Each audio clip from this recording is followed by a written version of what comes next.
Hey, Evan, how's it going? Welcome to FabTV. Great to meet you and talk to you. Thanks for having me. I appreciate it, Brennan. What you don't see in the NFL and sports a lot is the agent, and you're a NFL agent. And what made you want to be an NFL agent? Yeah, when I was at BYU as an undergrad, I had a lot of friends that were on the team. They were getting hit up by agents.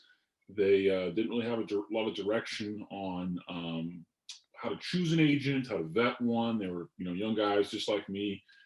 People knew that, my dad was an attorney, and so I got roped into several of my friends who were on BYU's football team. Trying to help them choose an agent. And I gave him as much advice as I could as a young 20-something-year-old, just living amongst lawyers. And, a couple of the guys went, why don't you just do it yourself? And so I ended up going and getting a master's and going to law school. And it's kind of worked out for me. I've had some connections, but a lot of them are self-made. And, I was kind of enamored by the idea of helping guys make wise decisions on and off the field and helping them leverage their platform and be in the best situation they can be. Very cool. How hard is it to get athletes to sign with you and for them to trust you and you represent them? It's not that hard to get clients. It's hard to get clients that actually are going to go on and have a lucrative career. Um, Thousands and thousands of players will sign with an NFL agent in a year. Very few, a few hundred will make it. As you may know, similar to a real estate agent, agents only make money if a player makes it in the NFL. And so while many players want to play in the NFL, very few merit having, the expertise and having a full-time, certified agent to do so. So the real key of being an agent is finding players the NFL already is enamored with. They possess traits that the NFL wants. They possess skill sets, and they're of a caliber that they're going to be good enough to play in the NFL. Which makes it tough sometimes because it's not always easy to see and navigate and get those kinds of players. I want to talk about, this is just random. If you were Aaron Rodgers' agent, what would you be going through right now? It's a wild ride. I know Aaron Rodgers' agent pretty well. What they've done. Obviously, kind of the murkiness which is going on with the Packers and what they've decided to do with drafting a first-round draft pick quarterback, not really communicating that very well. There's a lot of issues there. As his agent, I probably would want some answers from Green Bay. I'd probably want to communicate kind of Green Bay's thoughts to my client, make sure Green Bay knows how unhappy my client is with the direction they took, that there are options for him, and just make sure that everyone's in firm communication. But yeah, it probably didn't need to happen. It probably didn't need to go down that way. And fault probably resides on both sides, but a lot on the Packers for at least not being as communicative as they should have. But his agent's probably very busy right now, brokering communication on both sides and looking at opportunities and looking at salvaging what can, and if not, moving on to something else. Yeah, that was a terrible move. I mean, they should have picked up the best receiver they could have, or a lineman, or a tight end instead of another quarterback. Like, Yeah. is that what we need? That was such a punch in the gut. Like, I'm with Aaron Rodgers, I'll be like, and his agent, like that was a disrespectful move. Yeah, well, it wasn't great. I mean, and at a minimum, you need to communicate that to Aaron and say, "Hey, this is what we're doing. This is our plan. This is what we're gonna. You've got one of the top quarterbacks in the league, and to not treat him like what he is probably a poor move." Back to you. So, is it just NFL players that you have, or do you have different other kind of sports involved? Agents typically represent one sport. There are many agencies as individual agents that represent multiple players. For the most part, right now, the last decade or so, I've been focused mostly on the NFL. That's not to say that I won't, look at opportunities in MMA or in esports or in baseball, but really being an expert on the collective bargaining agreements, being an expert on the protocols involved in a particular sport. One could say that taking on several sports, you kind of dilute your expertise. There are a lot of different timelines as an NFL agent we have to be aware of and cognizant and not mix up. And just like a lawyer with filing dates. And so it's a lot of people want to be masters instead of jack of all trades, masters of none. So you got to be very careful and very selective. Get so far out that you have that expertise over one particular sport. So for now, I'm just doing football to answer your question, but that doesn't preclude me from looking at some other opportunities on a very selective basis moving forward. Do you have to deal with the NFLPA, the Players Association? Yeah. So that's who licenses agents. That's who licenses us. So my official title is I'm an NFL Players Association certified contract advisor. That is the official title for an agent. We have to carry malpractice insurance. We have to have at least a master's degree. Most of us, have a law degree, are attorneys. And then on top of that, we have to sit for an examination that proves that we know what we're talking about when it comes to the collective bargaining agreement and contracts. We have to pay dues every year. There's tons of rules that constantly shift change. It's very much like being a lawyer with continuing legal education. It's in every way, shape, or form very much built like being a member of the State Bar Association. So I'm in contact with the PA probably weekly. Is every client completely different? I mean, do you negotiate every contract or only some contracts? Or, I mean, some of them have licensing deals. Like, what's the scope of all your clients? So for the most part, what we do is we kind of handle any business endeavor they may have. The primary focus is obviously on their playing contract with an NFL team. With our guys that just got drafted, a draft pick means there's a contract that follows that. And, I'm sitting right here at my desk looking at several of these deals. So we negotiate that. We procure and negotiate endorsement opportunities, leveraging their platforms on social media. We look at opportunities for them post-career. We're there to protect them against the teams. If there's contractual disputes, if there's workers' comp disputes, if there's all kinds of different things that can crop up.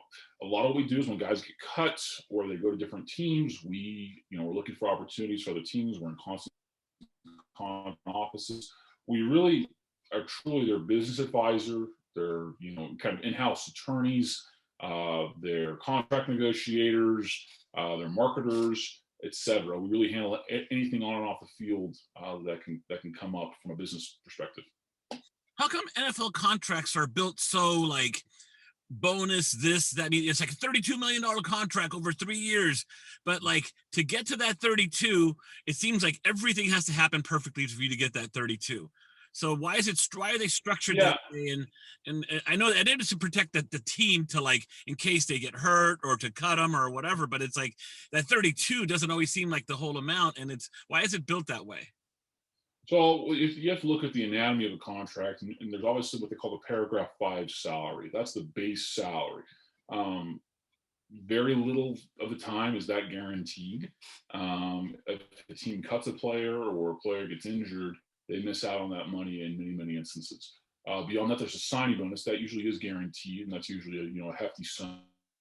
And then beyond that, there are escalators or incentives that come into play. So when you see the $32 million or whatever it may be reported, that's what the contract could be should. With the signing bonus, if the team keeps the player for the entire duration of the contract, plus all the incentives. Some of those incentives are extremely difficult to hit. Defensive Player of the Year, highest rating quarterback rating. There could be all kinds of high incentives that could be worth hundreds of thousands, not millions of dollars. And again, very few people if any, can ever hit all those incentives. So yeah, when I say, hey, this is what your contract value is, that's if every single thing is met. But teams, they don't want to pay out a bunch of money when there's 53 players on a team. They don't want to pay out a bunch of money to someone that's going to be injured or pay someone they feel they get a better deal. Basketball and baseball, where the teams are much smaller, you can make heftier investments. You're not the player rosters aren't shuffling as much in baseball and football or in basketball as they are in football, and so teams feel more, they can feel more invested with that.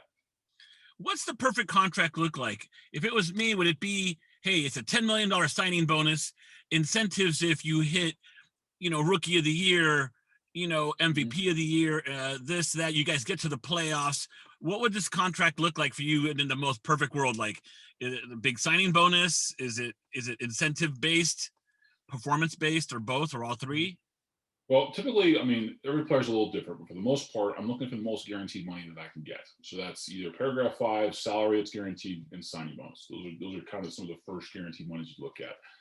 If the player's relatively young and he's starting and he's been relatively healthy in his career, you may want to because that way you can renegotiate and get another signing bonus and an even better deal quicker. if the player plays a position where he may not be a starter and he doesn't have an opportunity to really show his value on the field, he may want to take a more conservative approach and do a longer deal. It may not be able to maximize the amount of money he would make with constantly renegotiating every year or two, but it would give him stability that he would, otherwise not have. Some of the other things you may want to do, built-in escalators that the player can hit rather relatively easily. I represent Mike Boone, who just signed with the Denver Broncos, and we did some low-hanging fruit on some rushing incentives that pretty much any number 2 running back in the NFL should be able to hit, and they're worth hundreds of thousands of dollars each and every year. And so you target those kind of things. You target incentives like just showing up for the offseason program. You target workout bonuses and really easy to hit incentives that pretty much anyone who's just an average NFL player, just by performing their contract, would hit. So again, you're looking for guaranteed money, and you're looking for potentially the opportunity to renegotiate quickly, particularly if a player is young and has been relatively uninjured and has been performing at a very high level. It is the Jerry Maguire, Lee Steinberg, movie, and Lee Steinberg's a very real agent. He's up there with your Drew Rosenhauses and Slavins and everybody.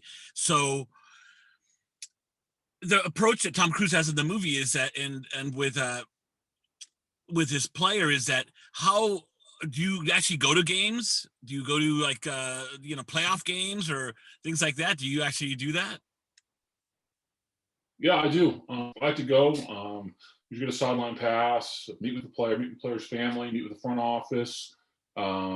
Usually the day after the game or so, we'll have a day off, and we'll go out to dinner. We'll discuss where they sit with their contract. We'll discuss where they sit with their off the field stuff. We'll talk about their injuries, if they have any of those, or anything else, their investments. And it kind of gives me an opportunity to sit down with my player intimately and kind of check in and see how things are going. It builds rapport, it builds loyalty. He feels that I'm invested in him. It gives me an opportunity to meet with the front office if I need to and discuss where we sit with the contract. It gives me an opportunity to discuss kind of next steps in the player's career. I give the player feedback on how the team views him, as to how his play's been, what their long-term plan for him is, etc. Many times, too, you're meeting with potential companies that want to do endorsement deals locally. And that gives you an opportunity to go to the town and meet with different enterprises and business initiatives that want to work with your player. And those are all things that you're working on as well, to make sure that the player is well situated on and off the field. See, people don't see everything you do. You're not just an agent. You're an advisor. You're a friend. You're a friend that gives them an honest answer. Like, look, don't wear those shoes. Look, don't talk like that. Don't be more like this. The NFL, all those little things that people don't see what an agent does. And that's a tricky part of the business. Some agents are very scared sometimes to give tough advice because they're worried about getting fired. Remember, we only make money if a player is in the league and keeps us under employment. And so you get in situations where you've got to be very, very tactful on how you give your advice, because you don't want to anger the player to the point where he goes somebody else. But on the flip side, you don't want to not give advice because he needs it, and that's why he hired you to do it. And so having that skill set of being able to convey information in an upfront but very tactful, very diplomatic manner is very, very, very necessary and important. Let me ask you a question that's also something I know a lot about. I've done probably 100 signings with a bunch of actors and NFL players. And I've been there when the agent is there, and they're doing the signings and stuff. And how has that been for you? Because I've seen cash deals, like it's a stack of cash, sign all these helmets, and it's just it's outside the scope of making money, but it's a real thing. So have you dealt with doing signings? Oh yeah, all the time. We do those locally. I mean, my guys in Kansas City that I represented, have done many of those. We have just off the top of my head, I can probably name 15, 20 of those signings. So you deal with either a memorabilia company, you deal with someone that kind of brokers those. They come to you, you negotiate a rate. It could be time, it could be how many things they're signing. There could be an appearance tied to it where the public can come in and bring things to sign. You sometimes do it with car dealerships, where we negotiate for a car. And they'll do X amount of hours at the dealership, and they'll give their likeness and intellectual property to advertise, to come on down to the car dealership. It's just kind of a way to get people to, on the lot. So I've done a lot of those, and there's a lot of different ways to structure them, and there's a lot of different ways to kind of, understand. So typically how I do it is time. I say, how many hours do you want him? He'll do whatever you want, but this is the amount, like, this is the appearance. And we kind of do it by an hour by hour basis. He'll be there from this time to this time. That way I can go to my client and say, hey, what are you doing on this Saturday or this Sunday or this Friday? And you're going to commit 4 or 5 hours. You're going to sit and just sign, be nice. And I'm there just to kind of supervise and make sure everything goes well along with the broker or the event. And that's kind of how it's done. Wow, I have new respect for you and agents now, because you kind of don't know there's all the stuff that you guys do. It's insane. Like, wow, I'm impressed. It's a wild deal.